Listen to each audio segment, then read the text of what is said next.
Et donc il nous appelle en disant on a un petit corbeau. Mais il a pas encore les plumes qui ont Sauf poussé que sur la tête. sauf que c'est clair que c'est pas un corbeau, c'est un chouka. Et le truc c'est eux ils croyaient qu'il était vraiment tout poussin. Il n'est pas bien vieux, hein, c'est clair, mais ils croyaient qu'il était vraiment tout poussin parce qu'il a eu donc il a aucune plume. Alors les oreilles elles ont poussé là en 15 jours. Il y a une vibrise qui est sortie. Il en a une ou deux autres petites qui commencent à sortir là sur le côté. Et puis voilà, mais par contre il en perd. Alors lui, de toute façon, il faut le vitaminer un petit peu. Hein. D'accord.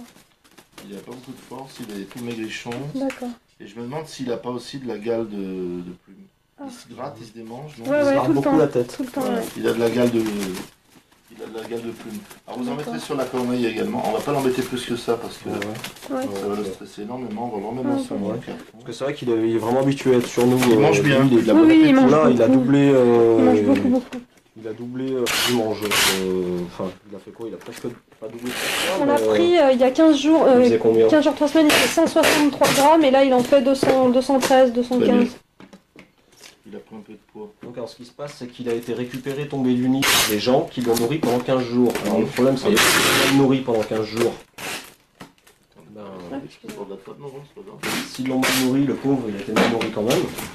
Mais il avait du steak haché, ouais. Ouais, que du steak haché. Donc là, Ce qui est déjà mieux que le pain trempé dans du lait qui leur apporte une mort certaine au bout de 2 semaines. donc, Parce que c'est pas les animaux qui sont destinés à digérer faire Le lait, le ouais. lactose et les éléments du lait. Hein. Et en plus avec le pain, ça fait une fermentation avec l'amidon qui est terrible. Ce qu'il faut leur donner. nous en principe on leur donne ou de la pâtée universelle ou de la pâtée pour chat ou des choses comme ça avec du tonus. Pâté pour chat, voilà, pâté pour chat au poulet et au foie, c'est bien. Il faut varier avec un peu de viande hachée ou de cœur de volaille ou de foie de volaille haché fin. Et puis il faut aussi penser que ce sont des animaux omnivores. Il leur faut également des fruits bien mûrs.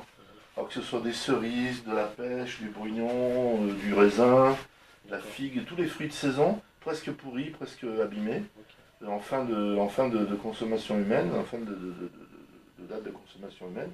Vous leur donnez coupé en petits cubes, en petits morceaux. Donc de la pâtée pour chat, pourquoi pas des céréales aussi. Ouais, elle mange des cacahuètes, elle mange. Alors des attention, foies il de y a volaille. de l'acide arachidonique dans les cacahuètes qui n'est pas bon pour le foie du tout. D'accord, On va stopper tout de suite. d'accord. Graines de tournesol, c'est bon.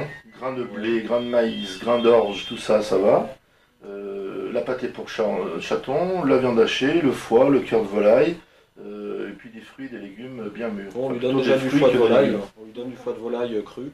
Oui. En principe, bon bah de toute façon elle le déchiquette tout seul. Hein. Et puis donc le chouka, il faudra le traiter contre la gale de plumes, mais il faudra aussi traiter la corneille parce que forcément ils vont se contaminer l'un l'autre.